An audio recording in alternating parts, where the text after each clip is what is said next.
مدارس کی، پہلے مدارس والے بھی اختلاف کرتے رہے،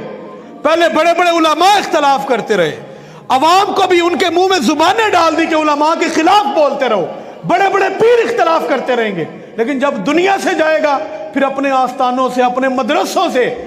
بھر کے گاڑیاں لے جائیں گے اور اس کا جا کے جنازہ پڑھائیں گے۔ یہ ناداں گر گئے سجدے میں جب وقت قیام آیا۔ یہ ہماری حالت ہو چکی ہے، زندہ بندے کی قدر ہم نے قسم کھا رکھی ہے نہیں کرنی، اور علماء کی جس قدر بے ادبیاں، گستاخیاں آج کل ہماری یہ قوم کر رہی ہے، ہمارے بچے کرتے ہیں، نوجوان کرتے ہیں، اس سے پہلے ہم نے یقین مانے، ہمارے بزرگ بھی کہتے ہیں ہم نے کبھی نہیں دیکھا کہ اس طرح کبھی ہماری زندگیوں میں ہی پہلے ہوا ہو۔ کہتے ہیں ہماری 70 سال زندگی ہم نے کبھی نہیں سنا کہ لوگ اس قدر دین کے مخالف ہو جائیں اور علماء کے مخالف ہو جائیں۔ اور حضور نے فرمایا ہے جو بندہ عالم کی مخالفت کرتا ہے نا، عالم کی، وہ عالم کی مخالفت نہیں کرتا، وہ علم کی مخالفت کرتا ہے۔ اور اگلی بات دل تھام کے سنیے گا، اور فرمایا جو بندہ علم کی مخالفت کرتا ہے وہ اللہ کے نبی کی مخالفت کرتا ہے۔ اور اسی حدیث میں آگے فرمایا پھر اللہ ذلیل و رسوا کر دے گا اس شخص کو قیامت کے دن جو بندہ عالم کی مخالفت کرتا ہے۔ کتنی محنت لگتی ہے ایک بندے کو تیار کرنے میں، 50 سال، 60 سال جن لوگوں کو قال اللہ و قال رسول کہتے ہوئے گزر جاتے ہیں، پوری زندگی حضور کی حدیث پڑھاتے ہوئے گزر جاتے ہیں، ایک ویسے شخص اٹھتا ہے اور اٹھ کے کہہ دیتا ہے یہ تو جاہل ہے معذر، اس کو تو کچھ پتہ ہی نہیں ہے، تو مولوی ہے۔ بات یاد رکھیں، مولوی کوئی بات اپنے گھر سے نہیں کرتا، یا قرآن سے کرتا ہے یا حدیث سے کرتا ہے۔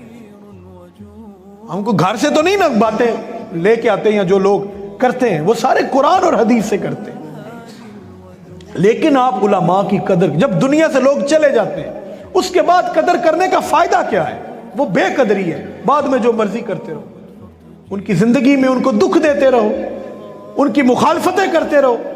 اور پھر اس کی مثال حضرت علی فرماتے تھے، اس شخص کی مثال اس گندی مکھی کی طرح ہے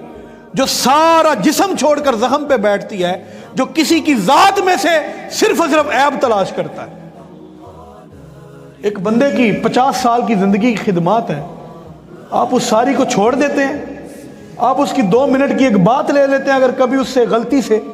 کوئی اس کی ٹنگ سلپ ہو جاتی ہے سبقت لسانی کی وجہ سے، اگر اس سے کوئی غلطی ہو گئی ہے، یار وہ انسان ہے کہ نہیں ہے؟ یہ ہم لوگ بولتے ہیں نا آپ کے سامنے، تو یہ ایک بہت بڑا اللہ کا فضل ہوتا ہے۔ اگر کوئی بندہ یہ سمجھتا ہے ہمارا اپنا کمال ہے تو یہ بات یاد رکھیں، ایک سیکنڈ بھی وہ کسی کے سامنے کو کلام نہیں کر سکتا جب تک یہ اللہ کا فضل نہ ہو۔ اور ہم یہی کہتے ہیں صرف اللہ کا فضل ہے، لیکن پھر بھی غلطی کا امکان ہے اور رکھنا چاہیے، ہم سے غلطی ہو سکتی ہے، ہم آپ کے سامنے کلام کرتے ہیں، کچھ نہ کچھ غلط ہو سکتا ہے، اس کی اصلاح کی جا سکتی ہے، اس کی نشاندہی کرائی جا سکتی ہے، لیکن اس کا ہرگز مطلب یہ نہیں ہے کہ آپ تذلیل کرنا شروع کریں، آپ جو ہیں اس اصل بندے کے پاس بھی نہ جائیں اور آپ اس کی وہ بات پکڑ کر پوری زندگی اس بیچارے کی تذلیل کرتے رہیں۔ تو یہ طریقہ دورو۔ پھر حضور نے فرمایا صرف یہاں بات ختم نہیں ہوئی کہ جس نے عالم کی مخالفت کی در حقیقت اس نے علم کی مخالفت کی، اور جس نے علم کی مخالفت کی در حقیقت اس نے اللہ کے نبی کی مخالفت کی، اور فرمایا جس نے اللہ کے نبی کی مخالفت کی اس نے اللہ کی مخالفت کی، قیامت کے دن اللہ ایسے شخص کو اٹھائے گا اور اوندے منہ جہنم میں پھینک دے گا۔ اور حضور نے فرمایا یہ بات یاد رکھنا، جو بندہ ہمارے عالم کا حق نہیں پہچانتا، جو ہمارے عالم کا حق نہیں پہچانتا، فرمایا یہ بات یاد رکھنا وہ ہم میں سے نہیں ہے۔ لیسا امتی، فرمایا میری امت میں سے وہ نہیں ہے جو میرے عالم کا حق نہیں پہچانتا۔ اور ایک جگہ پہ یہ بھی فرمایا وہ بندہ جو میرے عالم کا حق نہیں پہچانتا وہ بندہ منافق ہے۔ اور جب کسی کا دل کرتا ہے اسلام پہ بات کرنے کو، اشفاق صاحب بھی بولا کرتے تھے، کہتے ہیں جب کسی کا دل کرتا ہے اسلام کو برا کہ وہ مولوی کو برا کہتا ہے، اور کسی مولوی کی مذاق اڑانا، اس کی تنقیص کرنا، ہمارے معاشرے میں لطیفے بنتے ہیں مولویوں کے اوپر، بنتے ہیں کہ نہیں بنتے؟ بہت زیادہ بنتے ہیں، اور لوگ مذاق کرتے ہیں، کبھی